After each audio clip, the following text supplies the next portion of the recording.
मंगलम भगवान विष्णु मंगलम गरुड़ध्वज मंगलम पुंडरीकाक्ष मंगलाय तनोहरि। जय श्री हरि विष्णु। हरे कृष्णा। आप सभी का आपके अपने चैनल में हार्दिक अभिनंदन है। भगवान श्री हरि विष्णु और माता लक्ष्मी की कृपा आप सब पर सदा सर्वदा बनी रहे। आइए आज आप सुनेंगे परिवर्तनी एकादशी व्रत की कथा। हिंदू पंचांग के अनुसार प्रत्येक माह के शुक्ल और कृष्ण पक्ष की एकादशी तिथि को व्रत, स्नान, दान, पूजा आदि के लिए यह दिन अत्यंत श्रेष्ठ और शुभ फलदायी माना जाता है। एकादशी का व्रत करने से भगवान श्री हरि विष्णु प्रसन्न होते हैं और उपासक पर उनकी कृपा बनी रहती है। प्रत्येक माह के दोनों पक्षों की एकादशी तिथि को भगवान श्री हरि विष्णु के निमित्त व्रत रखा जाता है। सभी एकादशी का अपना खास महत्व बताया गया है। भाद्रपद माह के शुक्ल पक्ष की एकादशी तिथि को परिवर्तनी एकादशी कहा जाता है। परिवर्तनी एकादशी को बहुत ही खास और महत्वपूर्ण बताया गया है, क्योंकि मान्यता के अनुसार इस तिथि पर भगवान विष्णु पाताल लोक में चातुर्मास की योग निद्रा के दौरान करवट बदलते हैं, इसलिए इसे परिवर्तनी एकादशी कहते हैं। परिवर्तनी एकादशी को जल झूलनी एकादशी, पद्मा एकादशी और जयंती एकादशी भी कहा जाता है। इस दिन भगवान श्री हरि विष्णु के साथ साथ माता लक्ष्मी की पूजा की जाती है। इस साल 2024 में भाद्रपद महीने के शुक्ल पक्ष की परिवर्तनी एकादशी तिथि 13 सितंबर शुक्रवार को रात 10:30 से प्रारंभ होगी और इस तिथि का समापन 14 सितंबर शनिवार को रात 8:41 पर होगा। उदया तिथि के अनुसार परिवर्तनी एकादशी का व्रत 14 सितंबर दिन शनिवार को रखा जाएगा। इस दिन पूजा का शुभ मुहूर्त है सुबह 9:11 से 10:41 तक और इस व्रत का पारण 15 सितंबर की सुबह 6:04 से 8:31 के बीच किया जाएगा। परिवर्तनी एकादशी के दिन भगवान श्री हरि विष्णु के वामन स्वरूप की पूजा की जाती है। मान्यता है कि परिवर्तनी एकादशी के दिन भगवान श्री हरि विष्णु के वामन स्वरूप की विधि विधान पूर्वक पूजा करने से, व्रत रखने से व्यक्ति को सुख समृद्धि की प्राप्ति होती है। उसके जीवन में सकारात्मक बदलाव आते हैं।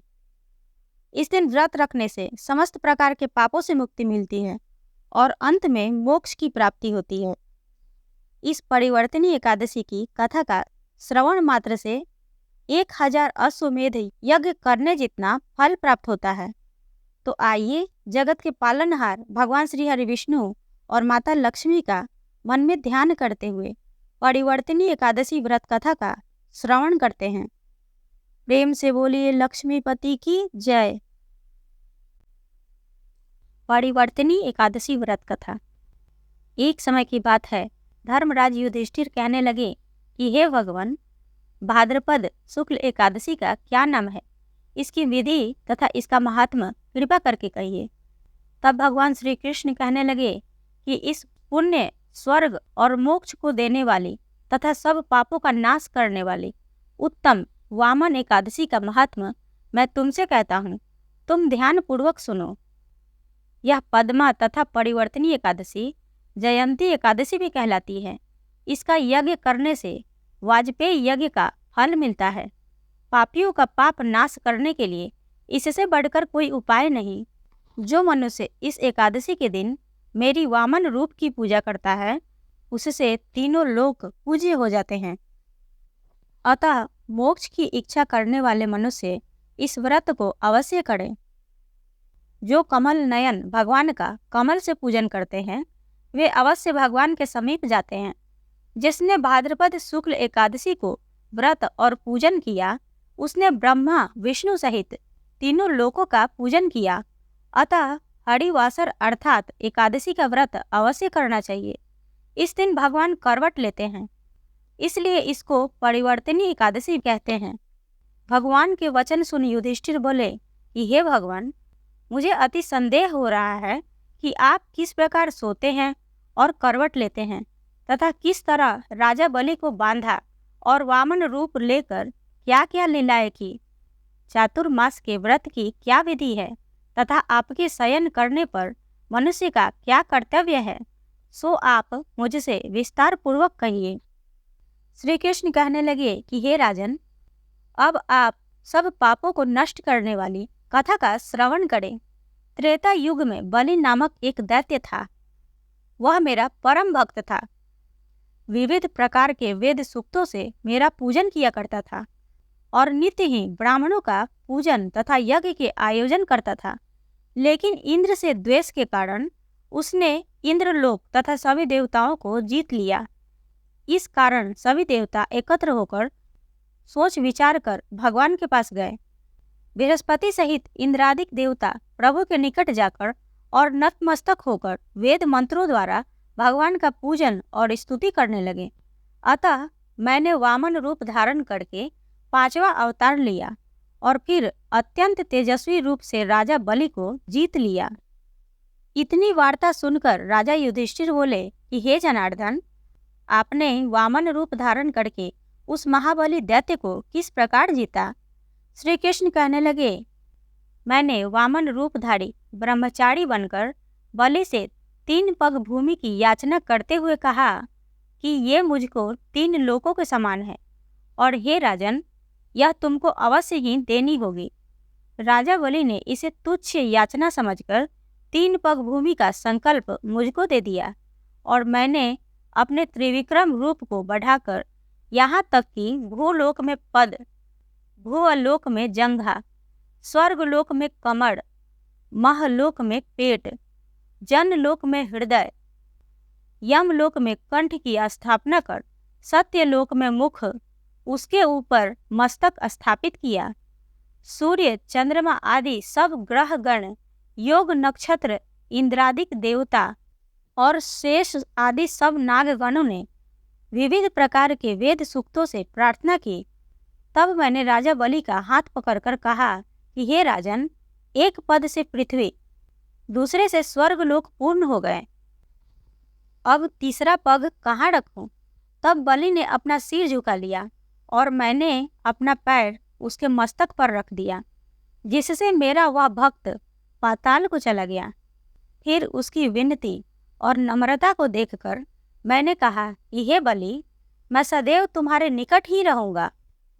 विरोचन पुत्र बलि के कहने पर भाद्रपद शुक्ल एकादशी के दिन बलि के आश्रम पर मेरी मूर्ति स्थापित हुई। इसी प्रकार दूसरी क्षीर सागर में शेष नाग के पष्ट पर हुई। हे राजन, इस एकादशी को भगवान शयन करते हुए करवट लेते हैं, इसलिए तीनों लोकों के स्वामी भगवान विष्णु का उस दिन पूजन करना चाहिए। इस दिन तांबा, चांदी, चावल और दही का दान करना उचित है। रात्रि को जागरण अवश्य करना चाहिए। जो विधि पूर्वक इस एकादशी का व्रत करते हैं, वे सब पापों से मुक्त होकर स्वर्ग में जाकर चंद्रमा के समान प्रकाशित होते हैं और यश पाते हैं। जो पाप नाशक इस कथा को पढ़ते या सुनते हैं, उनको 1000 अश्वमेध यज्ञ का फल प्राप्त होता है। इस प्रकार परिवर्तनीय एकादशी व्रत की कथा पूर्ण हुई। प्रेम से बोलिए त्रिलोकीनाथ श्री हरि विष्णु की जय, माता लक्ष्मी की जय। और अब आप सुनेंगे एकादशी माता की कथा। एकादशी का व्रत एकादशी माता की कथा सुने बिना अधूरा माना जाता है, इसलिए पूरे श्रद्धा भाव के साथ एकादशी माता की कथा भी जरूर सुननी चाहिए। एकादशी माता की कथा के अनुसार मूर नाम का एक दैत्य था। रावण और कंस की तरह वह भी बड़ा आतंक मचाता था। स्वर्ग में देवों सहित सभी को पीड़ा देता था। सब लोग उससे रक्षा मांगकर श्रीमन नारायण के शरण में गए। भगवान ने कहा, मैं उसे संभालता हूँ, चिंता मत करो। भगवान मूर के साथ युद्ध करने लगे, लेकिन अपनी सारी शारीरिक शक्ति लगाकर भी भगवान कुछ नहीं कर सके। भगवान को युद्ध के मैदान से पलायन करना पड़ा। वे हिमालय की एक गुफा में छिप गए। मूर भी उनका पीछा करते हुए वहां पहुंच गया। भगवान ने ध्यान करना शुरू किया और उनके मन से एक शक्ति उत्पन्न की, उनकी मानसिक शक्ति। इस शक्ति ने बाहर आकर मूर को अपनी तलवार से मार डाला। हम जानते हैं कि शरीर में 10 इंद्रियां हैं, 5 ज्ञानेंद्रिय और 5 कर्मेंद्रिय। 11वीं इंद्रिया है मन। संस्कृत में एकादशी का अर्थ है 11। चूंकि यह देवी उनके मन भगवान की 11वीं इंद्रियों से निकली थी, इसलिए भगवान ने उन्हें एकादशी के नाम से पुकारा। एकादशी माता की उत्पत्ति का दिन उनके नाम से ही जाना जाने लगा। माता एकादशी के अंतिम चरण के दौरान उत्पन्न हुई थी, इसलिए इसे जयंती कहते हैं। और उन्होंने द्वादशी के पहले चरण के दौरान दैत्य को मार डाला था, इसे स्मरणती कहते हैं।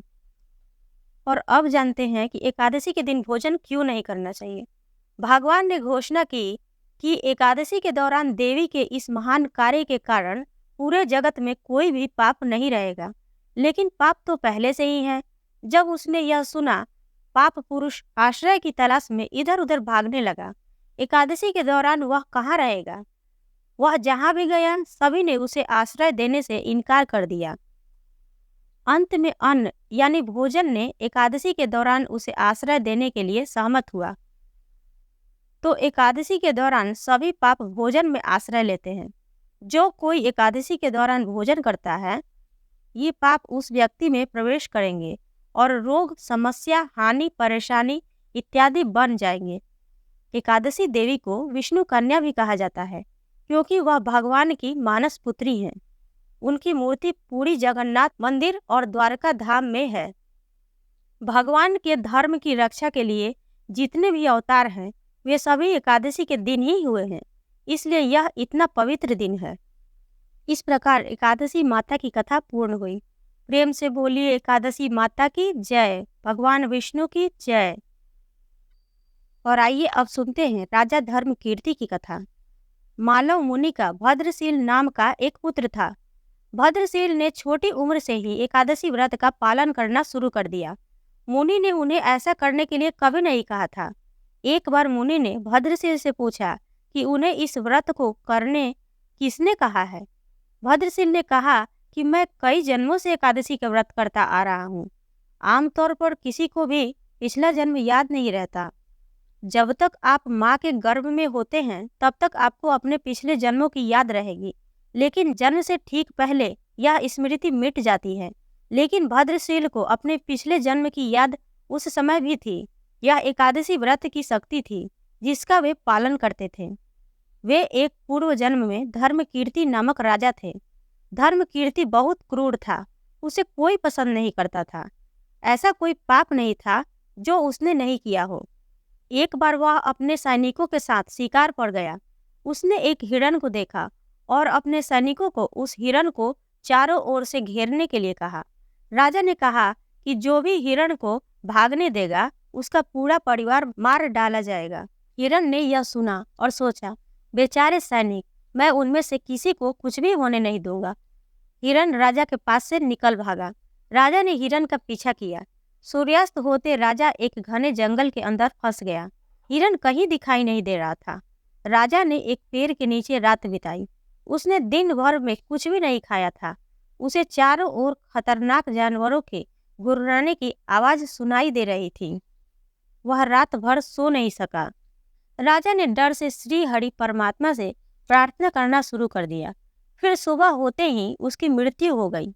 यमदूत आए और उसे यमराज के पास ले गए।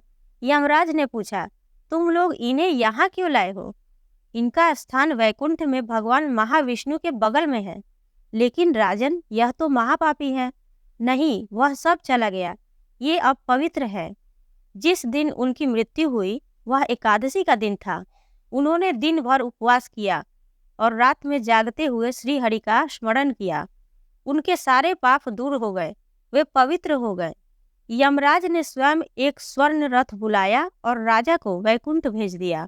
जब लोगों को इस बारे में पृथ्वी पर पता चला, तो वे सभी एकादशी का पालन करने के लिए और अधिक उत्साहित हो गए।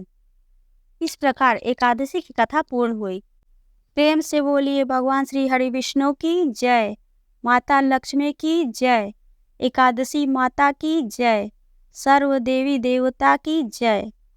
अगर आप सबको यह वीडियो पसंद आई हो तो वीडियो को लाइक करें, शेयर करें, चैनल को सब्सक्राइब जरूर करें, साथ ही बेल आइकन घंटी को दबाएं, जिससे मेरी अगली आने वाली वीडियो का नोटिफिकेशन आपको समय से प्राप्त हो।